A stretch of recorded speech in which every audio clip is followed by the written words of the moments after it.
District magistrate Rajesh Chowdhury ছুটির দিনে তার এনজিও সংস্থার কর্মীদের নিয়ে গরিব মানুষদেরকে খাবার বিতরণ করছিলেন।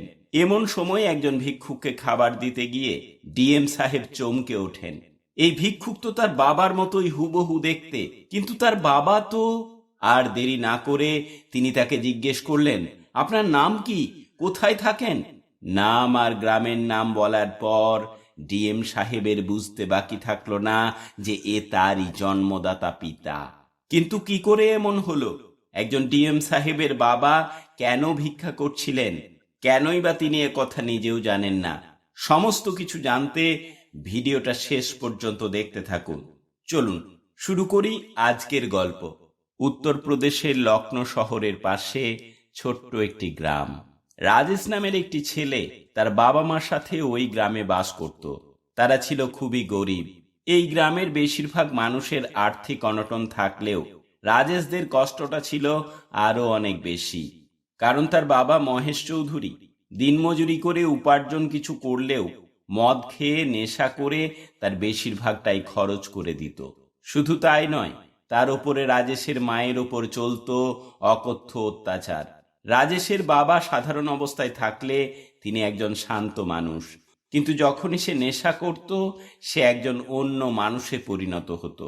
সে তখন রাজেশের মাকে নির্যাতন করত এবং রাজেশের গায়েও অযথা হাত তুলত। জ্ঞান হওয়ার পর থেকেই রাজেশ তার বাবাকে এই রকম অবস্থায় দেখছে বলে তার প্রতি কোনো শ্রদ্ধা ভক্তি ছিল না। মা ছিল তার কাছে সবকিছু। রাজেশের বাবা প্রতিদিন ঠিকমতো কাজও করত না, কাজ করলেও সে টাকা মদ খেয়ে উড়িয়ে দিত। তাই তাদের খাওয়া পড়া ঠিকমতো চলতো না। তাই রাজেশের মা অন্যের বাড়িতে কাজ করা শুরু করলো, যাতে করে দুবেলা দুমুঠো খাবার জোটে এবং ছেলেটিকে সরকারি স্কুলে হলেও পড়াশোনা করাতে পারে। রাজেশের মা কাজ শুরু করার পর খাবার হয়তো জুটে যেত ঠিকই, কিন্তু বাবা মায়ের অশান্তি রাজেশের শিশু মনে গভীরভাবে দাগ কেটেছিল। কিন্তু এই অশান্তির মুক্তি ঘটল হঠাৎ করে আরেক বিপদে। রাজেশের বাবা নেশাগ্রস্ত অবস্থায় একজনের সঙ্গে ঝগড়ায় জড়িয়ে পড়ে, তাকে কানের কাছে থাপ্পড় মেরে বসে। সেই আঘাতে লোকটি প্রাণ হারায়। তার পরের দিনই রাজেশের বাবাকে পুলিশ ধরে নিয়ে যায়। কিছুদিনের মধ্যেই তার সারা জীবন কারাবাসের সাজা হয়। পরিবারে নেমে আসে শোকের ছায়া। রাজেশের বাবা হয়তো আদর্শ পিতা ছিলেন না, আদর্শ স্বামী ছিলেন না, কিন্তু তবুও রাজেশের কাছে সে একজন বাবা এবং তার মায়ের কাছে একজন স্বামী।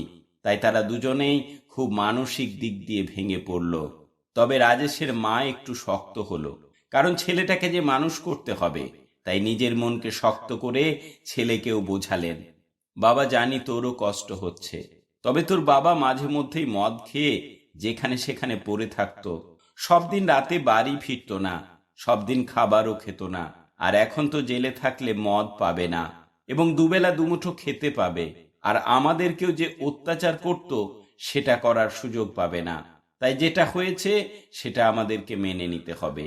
তোর বাবা মারা গেছে জেনেই আমাদেরকে বেঁচে থাকতে হবে। তাই তোর বাবার সাথে আমরা আর কোনো যোগাযোগ রাখবো না, কখনো দেখা করতেও যাব না।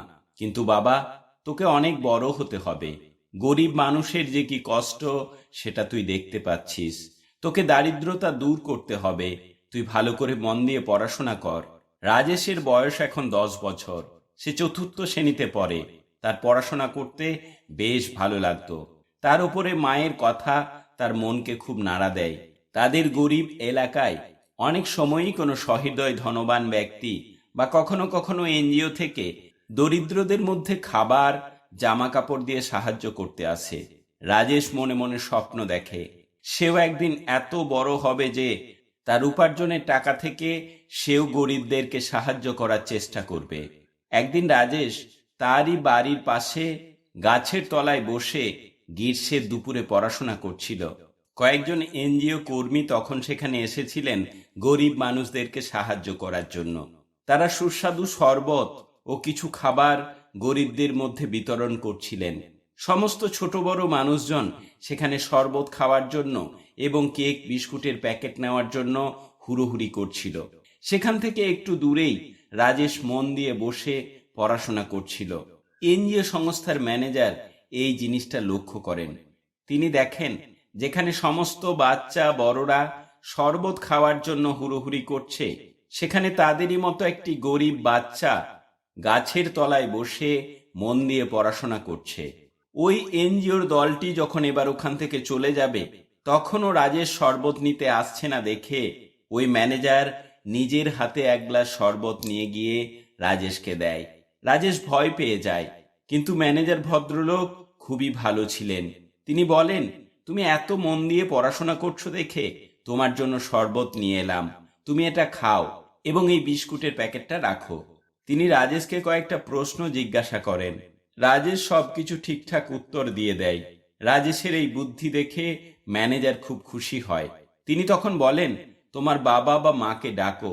রাজেশ তার মাকে ডেকে নিয়ে আসে। ম্যানেজার বলেন, আপনার ছেলের তো খুব বুদ্ধি, পড়ার খুব আগ্রহ আছে দেখছি, ওকে ঠিকমতো পড়াশোনা করাচ্ছেন তো? তার মা বলে, আমি চেষ্টা তো করছি, কিন্তু জানি না আর পড়াতে পারবো কিনা, কারণ ওর বাবা আমাদের কাছে এখন আর নেই, আমি অন্যের বাড়িতে কাজ করে সংসার চালাই। ম্যানেজার বললেন, ঠিক আছে, চিন্তা করবেন না, আমরা চেষ্টা করছি আমাদের এনজিও থেকেই ওর সমস্ত পড়াশোনার দায়িত্বভার চালানোর। এরপর মা ছেলের নামধাম জেনে নিয়ে ম্যানেজার বাবু চলে যান। তার কয়েকদিন পর সেই এনজিও থেকেই দুজন লোক তাদের বাড়িতে আসে।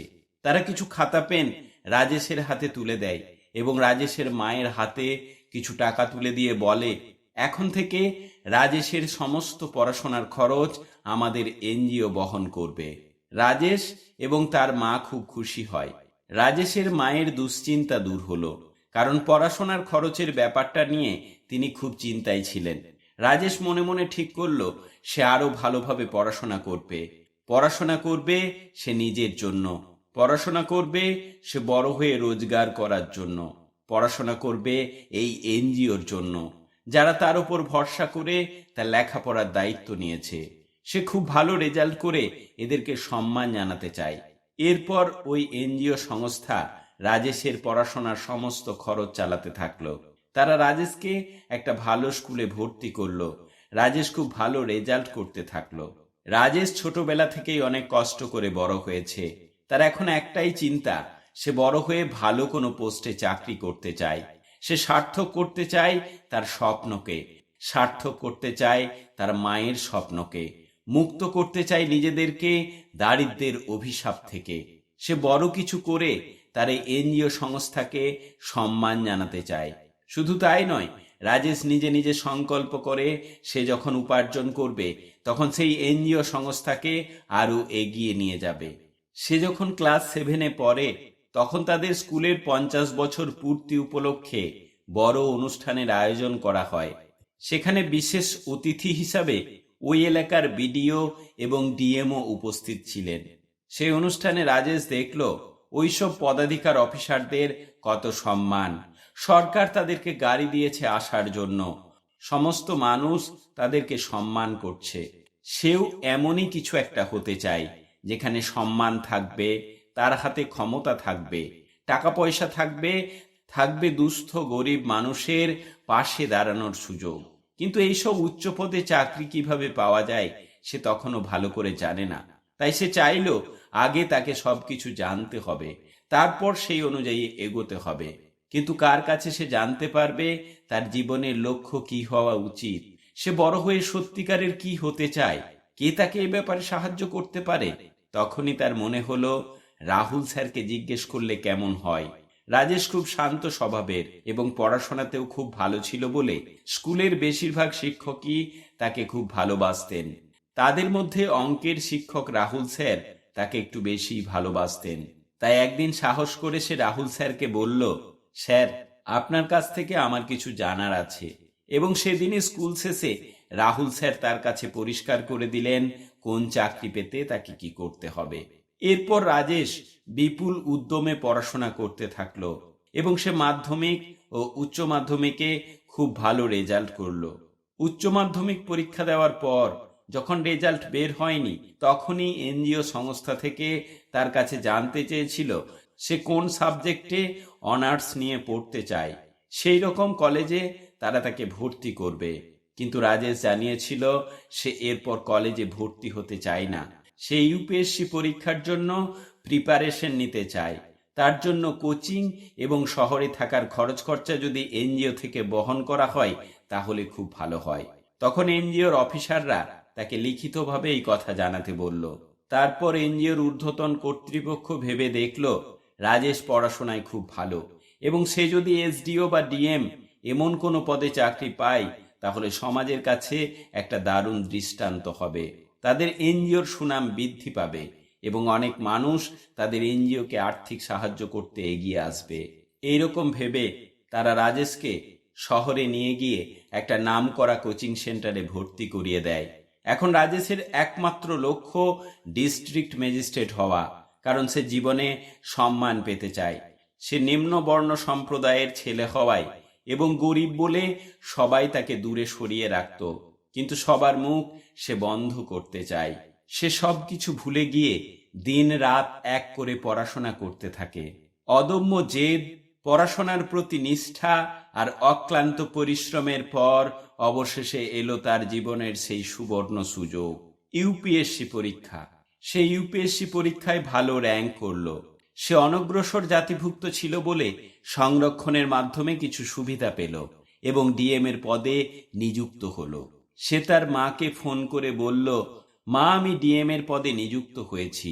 এখন আমাদের আর অর্থ কষ্ট থাকবে না, কেউ আমাদেরকে ছোট করবে না, আমাদের সম্মান থাকবে, আমরা নিজেদের মতো করে বাঁচতে পারবো, আমি অন্য গরিব মানুষদের সাহায্য করতে পারবো। এরপর রাজেশ তার মাকে তার সরকারি বাসভবনে নিয়ে এলো এবং সেই এনজিও সংস্থার সাথে যুক্ত হয়ে তাদের কাজকে আরো এগিয়ে নিয়ে যাওয়ার চেষ্টা করলো। সে তার নিজের বেতনের একটি অংশ প্রতি মাসে ওই এনজিওতে ডোনেশন হিসাবে দিত। তাদের সংস্থা আরো বেশি বেশি গরিব মানুষদের সাহায্য করার জন্য এগিয়ে এলো। রাজেশ নিজে টাকা দেওয়া ছাড়াও সে অনেক সহৃদয় মানুষের কাছে তাদের সংস্থার কাজ বা পরিকল্পনার কথা বলতো। একজন সৎ নিষ্ঠাবান অফিসার হওয়ার জন্য তার কথাই অনেকেই আর্থিক সাহায্যের জন্য এগিয়ে এলো। এসব ছাড়াও রাজেশ তার ছুটির দিনগুলোতে এনজিও কর্মীদের সঙ্গে নিজে অংশ নিত। নিজের হাতে দরিদ্র মানুষদের হাতে তুলে দিত খাবার দাবার, জামা কাপড়। পড়াশোনার জন্য গরিব ছেলে মেয়েদের জন্য দিত বই, খাতা, পেন্সিল। এইভাবেই বেশ কয়েক বছর পেরিয়ে গেল। তবে রাজেশ তার ছুটির দিনে গরিব মানুষের হাতে খাবার তুলে দেওয়ার কাজটা করেই যেত। এরকমই একটি ছুটির দিনে তাদের এনজিও কর্মীদের সাথে বেরিয়েছিল গরিব মানুষের হাতে খাবার তুলে দেওয়ার জন্য। রাজেশ খাবার বিতরণ করতে করতে দেখল কিছু দূরে একজন ভিক্ষুক চুপচাপ দাঁড়িয়ে আছে, হয়তো লজ্জায় খাবার নিতে আসতে পারছে না। তাই সে নিজে ওই ভিক্ষুকটিকে কিছু খাবার দেওয়ার জন্য এগিয়ে গেল। কিন্তু কাছে যেতেই, একে তো তার অনেক পরিচিত মনে হচ্ছে, হুবহু তার বাবার মতো দেখতে, কিন্তু তার বাবা তো কারাগারে আছে। রাজেশ জিজ্ঞেস করল, আপনার নাম কি, বাড়ি কোথায়? ভিক্ষুকটি ভয়ে ভয়ে বলল, আমার নাম মহেশ চৌধুরী, বাড়ি ছাতিমগড়। কথাটা শুনে ডিএম সাহেবের পায়ের নিচে মাটি সরে গেল।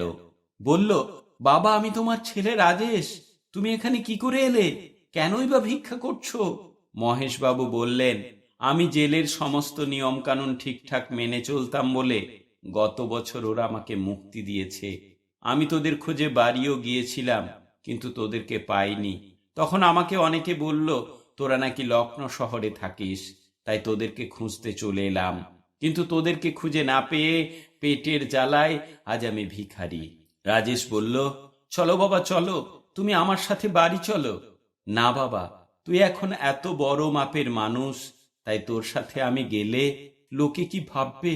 আর তোর মায়ের ওপর আমি যে অত্যাচার করেছি, আমি কোন মুখে তার কাছে গিয়ে দাঁড়াবো বলতে পারিস?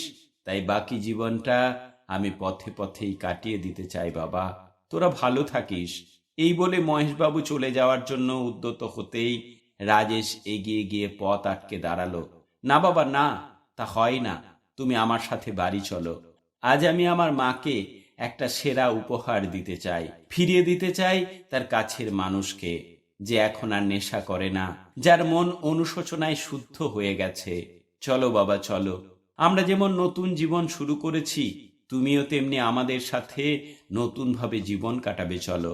এরপর রাজেশ তার বাবাকে তার সরকারি আবাসনে নিয়ে গেল। তো বন্ধুরা, এই ছিল আজকের গল্প।